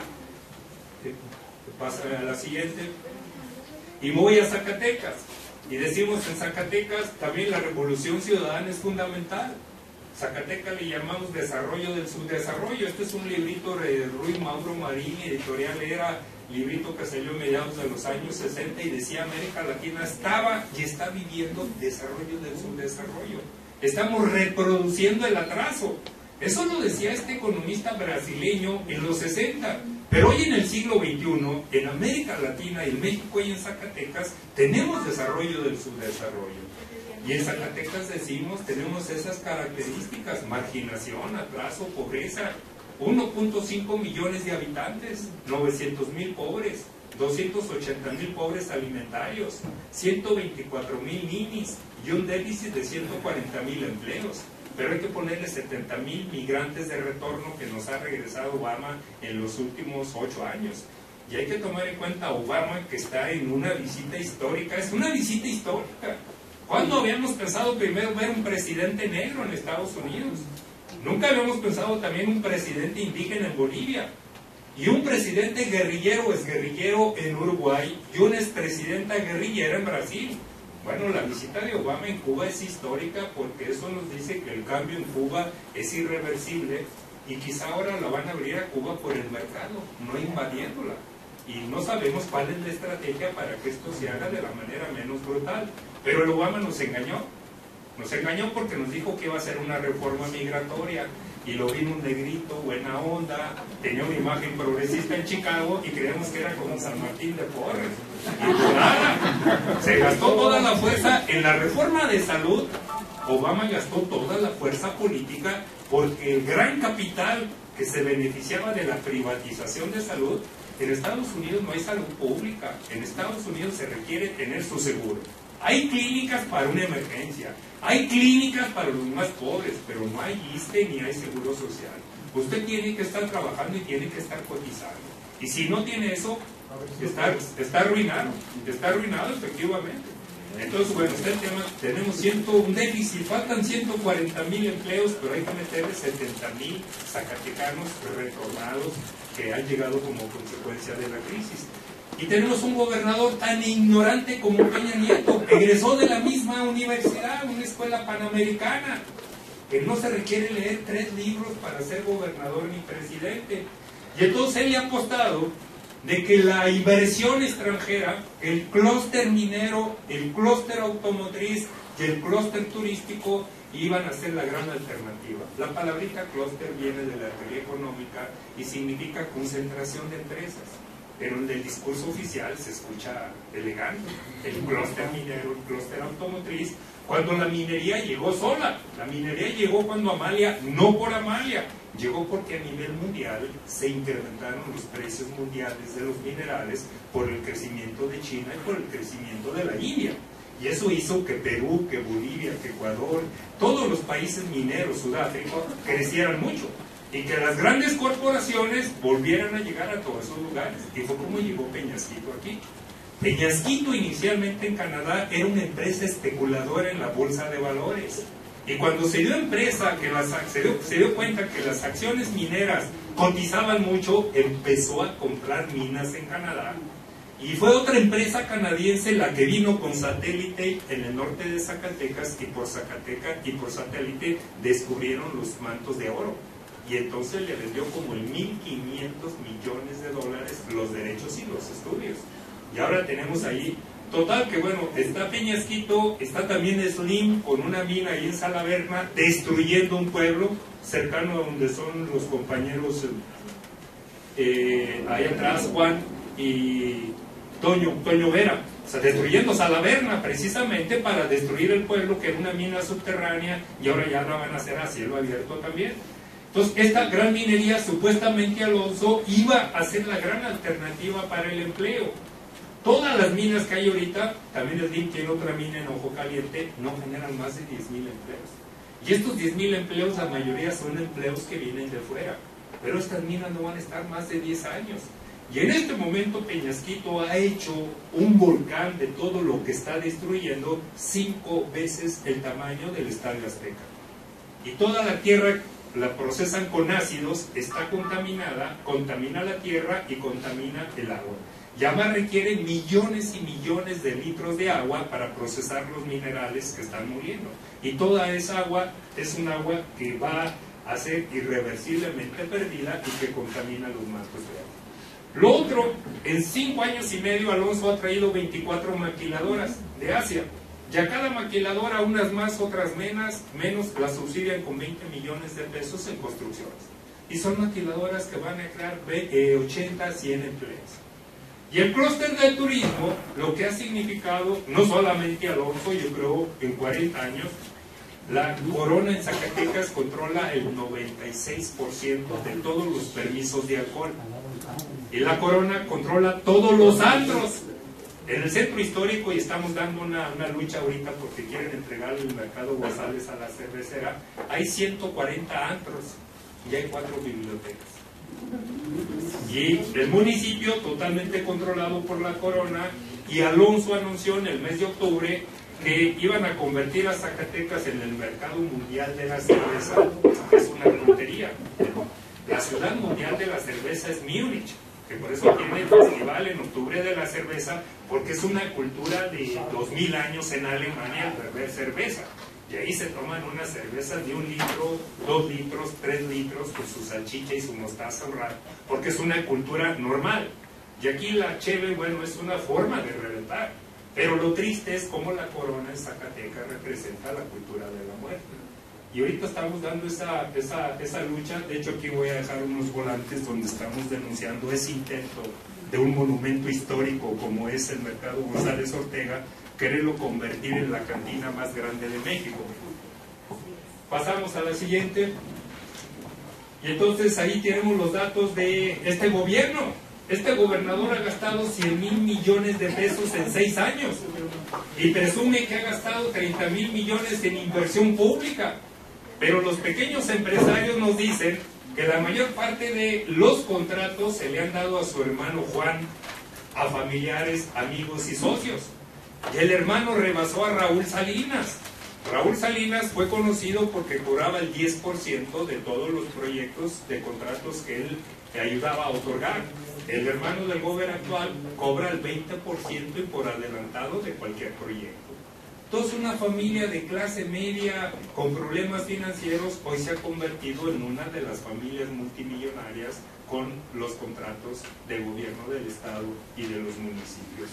Y en este momento ya la deuda del gobierno de Miguel Alonso, este es un dato de la semana pasada, 11,700 millones de pesos.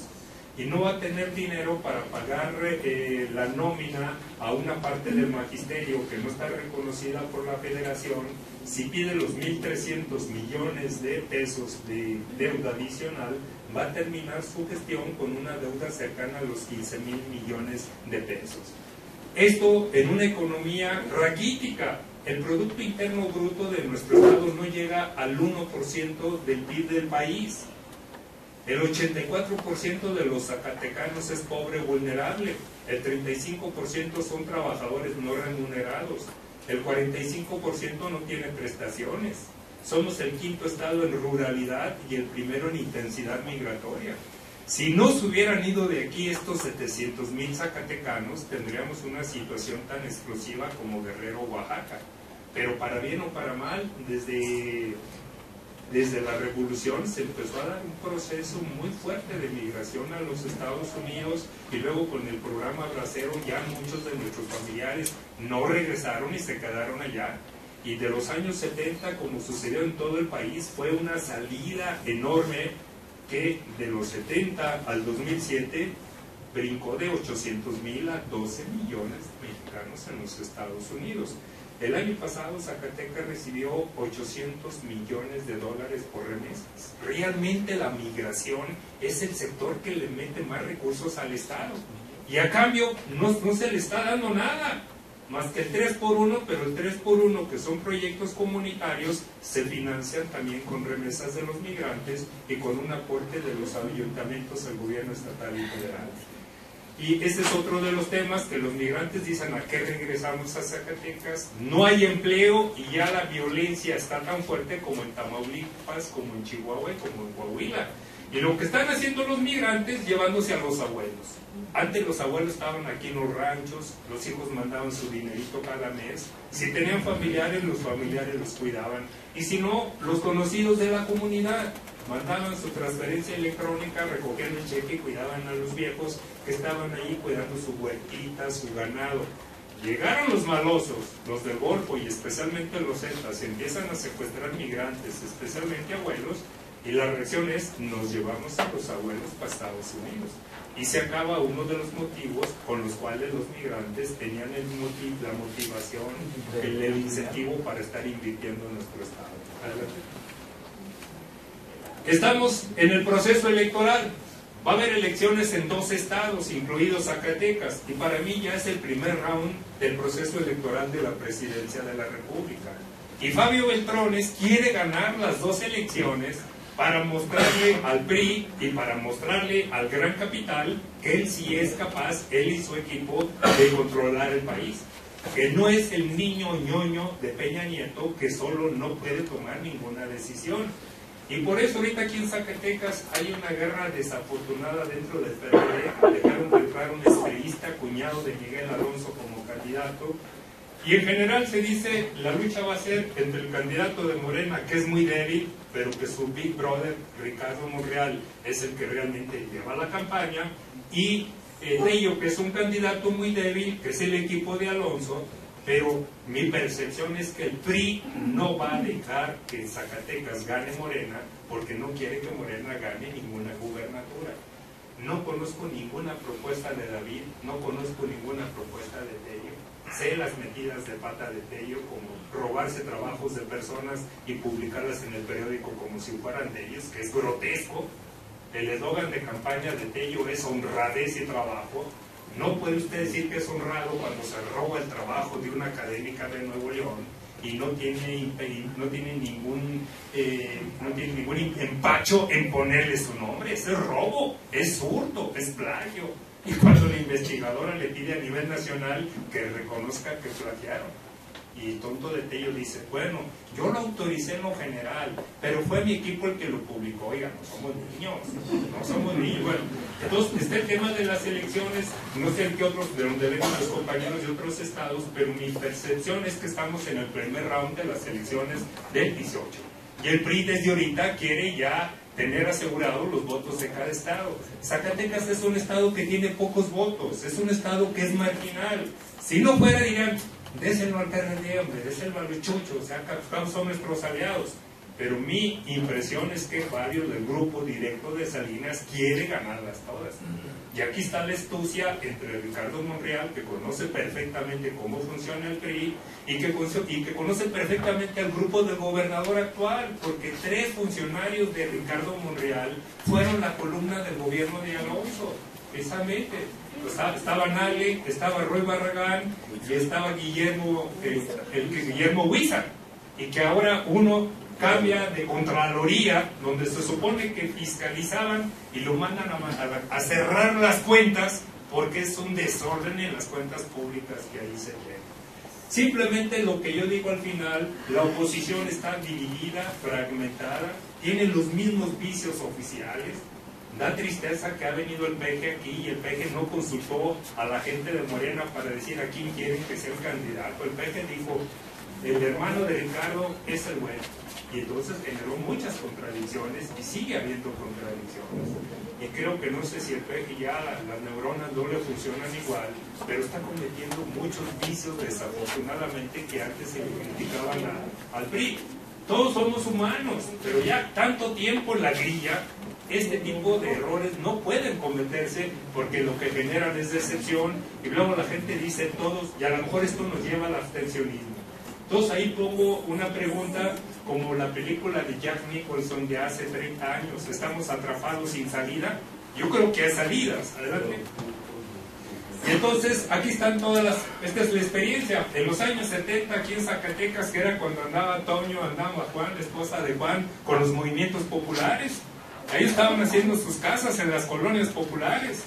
A Juan lo mandamos de refuerzo a la UNAM, ahí como dijo la hija de Amalia García, le mandamos un zacatecano para que reforzara el UNAM. Pero era la lucha de los 70, las luchas en la colonia Buenavista, la Panfilonatera, de lo que va a ser el Frente Popular, la lucha en el campo. Y era una etapa donde la Universidad de Zacatecas estaba movilizándose. Que se llenaran los edificios de la universidad de campesinos y de colonos, pues el gobierno del estado y los poderosos entonces se espantaron. Dijeron, ya llegaron los comunistas a la universidad, la van a destruir. Era una alianza que no se había conocido. Bueno, como sucedió también en otros estados, en Oaxaca, en Guerrero, en Michoacán, que las universidades tienen una vinculación importante.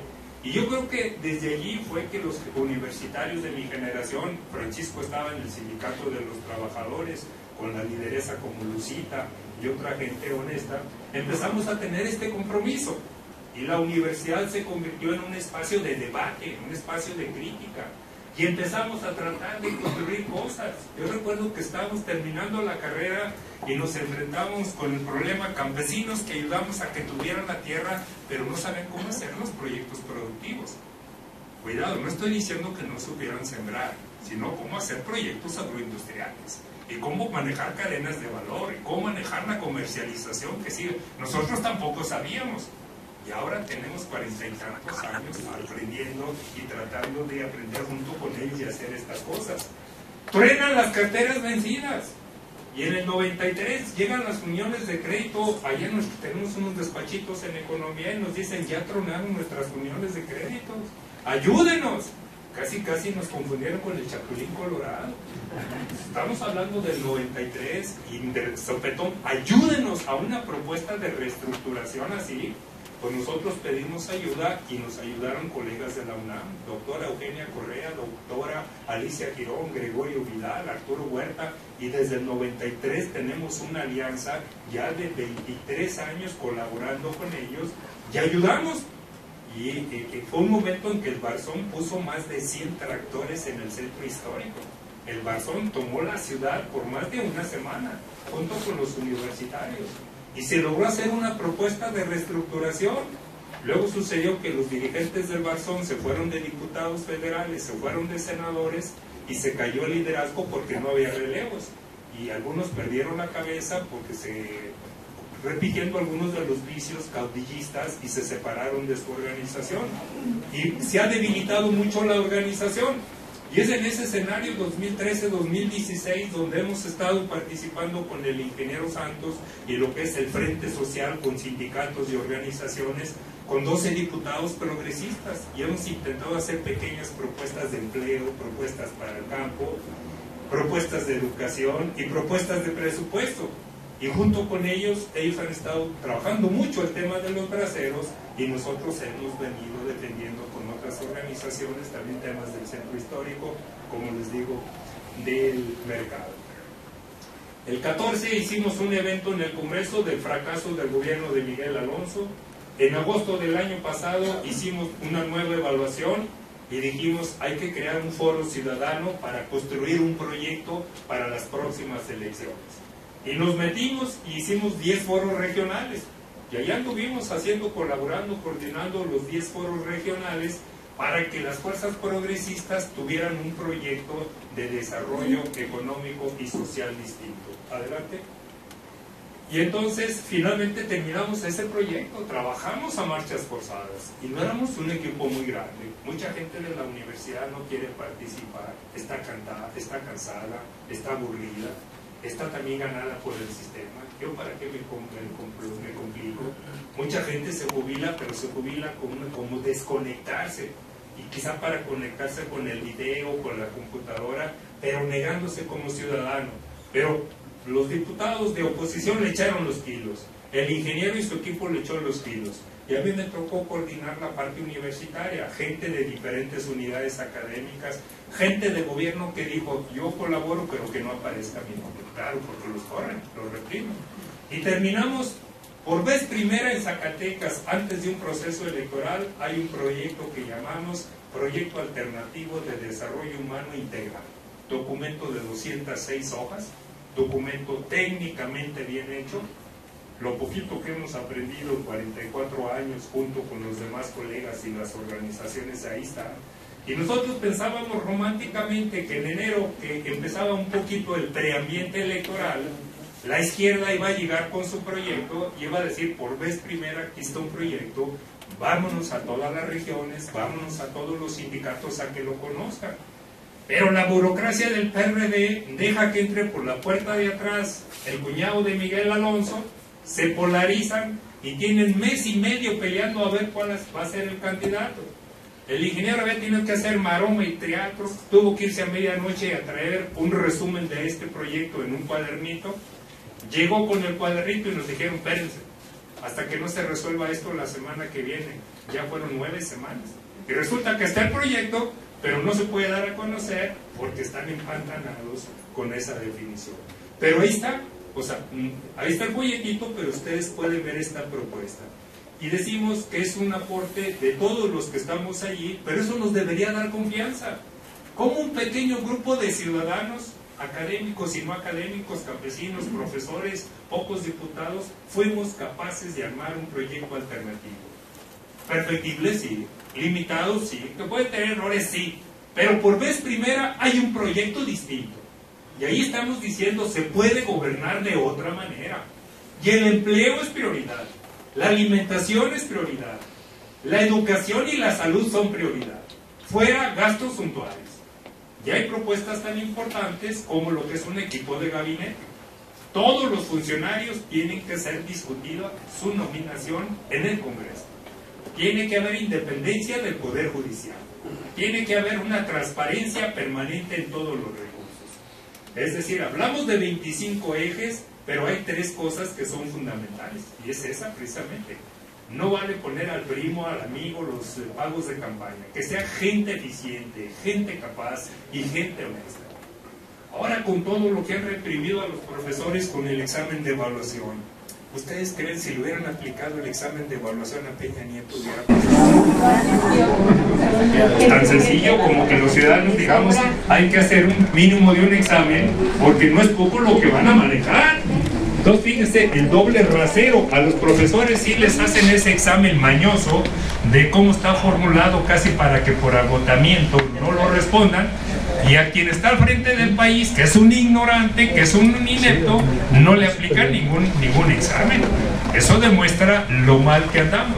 Bueno, ahí está esa propuesta, la pueden ustedes bajar. Y entonces decimos, ¿cuál es el riesgo?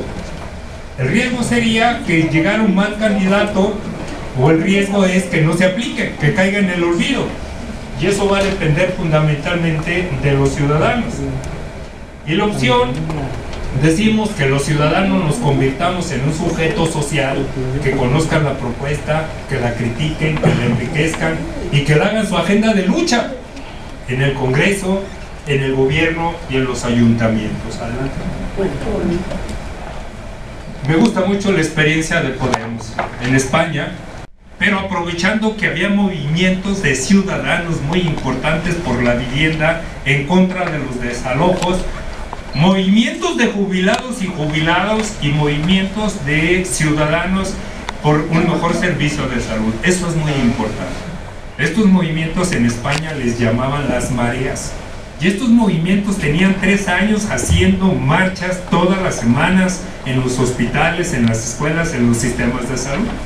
Entonces este grupo de universitarios logró articularse con ellos, lograron hacer este partido, participan en unas primeras elecciones para la Unión Europea, porque hay un parlamento en Bélgica donde hay diputados de los 28 países y logran un resultado sorprendente con 4 o 5 diputados. Para el siguiente proceso hay elecciones regionales y ya se reorganizan más.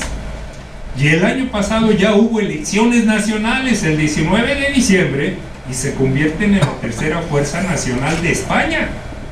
Y logran ganar los ayuntamientos de Madrid, Barcelona, Valencia y Zaragoza con puras mujeres. Ahí hay otro elemento importante. O sea, en su mayoría no eran políticas, eran gentes que andaban defendiendo a todos los desahuciados de sus viviendas, eran mujeres que trabajaban en el sistema de salud, eran mujeres que estaban trabajando en el tema también de educación, luchadoras sociales. El tema que ustedes luchan. El que lucha no hay imposible. O si queremos sobrevivir como ciudadanos dignos, eso de la dignidad tenemos que ganárnosla con lucha. Y ahí está. La semana pasada me mandaron el proyecto que Podemos tiene ahora, porque finalmente en las elecciones quedaron empantanados. El resultado para la presidencia fue tan cerrado que bajo el sistema español no puede ser renovado el presidente. Y tienen 3 meses haciendo negociaciones. Y el PSOE ha querido, también fue la segunda fuerza, el PSOE es el Partido Socialista, le hizo una propuesta a Podemos para que pudieran tener mayoría. Y yo creo que ahí los colegas de Podemos les ganó el protagonismo, les ganó un poco la soberbia. Porque Pablo Iglesias, que es el dirigente de Podemos, un profesor de 43 años, muy conocido porque siempre anda de mangas de camisa, con su colita acá, muy hábil, él tenía 2 programas de discusión en la televisión, pero creo que se equivocaron porque dijeron, nosotros entramos al nuevo gobierno si nos dan la vicepresidencia y si nos dan los 4 ministerios más importantes. O sea, en política hay que saber negociar y hay que efectivamente ver que más allá de Podemos y del PSOE estaba la posibilidad de que las fuerzas sociales pudieran estar al frente del gobierno y echar abajo todo el desmantelamiento de pensiones de seguridad social. Este error de ego, este error de soberbia va a hacer que se haga otro proceso electoral. Y a lo mejor en el nuevo proceso electoral la derecha se agrupa porque la derecha no descansa. Y entonces vuelve la derecha y no va a llegar ni el PSOE ni va a llegar Podemos. Pero ahí hay una lección muy importante de cómo un grupo de ciudadanos es capaz de aglutinar a las redes y donde menos se esperaba. Hoy resulta que llegan estas señoras, después de que el PP de España es muy aristócrata, muy de derecha, unas mujeres emperifolladas, con tacones, con cremas, con así, y luego llegan señoras común y corrientes, o como amas de casa, pero luchadoras. Y empiezan a recortar cosas, y esto no se paga, y esto no se paga, y lo primero es la salud, y lo primero es la sanidad. Pues la clase política dice es un mal mensaje, pero creo que para nosotros es un buen mensaje. Entonces yo creo que esta es una experiencia muy importante, y que de alguna manera coincide con, y termino con esto. Para quien lucha no hay imposibles, es cierto. Si queremos ser ciudadanos dignos, si queremos recuperar nuestro país, tenemos que estar luchando permanentemente hasta que no sembremos la tierra. Ya cuando sembremos la tierra, pues ya no depende de nosotros. Y la otra propuesta que yo les hacía, hay que hacer una renata en serio, una red nacional de talento. Hay que aprovechar todas nuestras habilidades, hay que aprovechar todos los recursos que nos da la parte electoral. Esto es, en general, lo que yo quiero compartir con ustedes de ciudadano a ciudadano, más allá de mi especificidad como profesor y trabajador de la Universidad de Zacatecas. Esta es la visión que tengo del país. Yo creo que es una visión no diferente de la de Juan, de la de Toño, de la de Francisco, porque hemos estado aquí luchando en diferentes momentos, y en esta etapa nuevamente estamos colaborando junto con el ingeniero Santos y otras personas en presentar un proyecto diferente para nuestro estado. No sé si hay tiempo para preguntas, yo creo que ya hablé un poquito más, pero tienen aquí la exposición y ya tienen los datos del centro donde trabajamos, www.estudiosdeldesarrollo.net y Furo Zacatecas.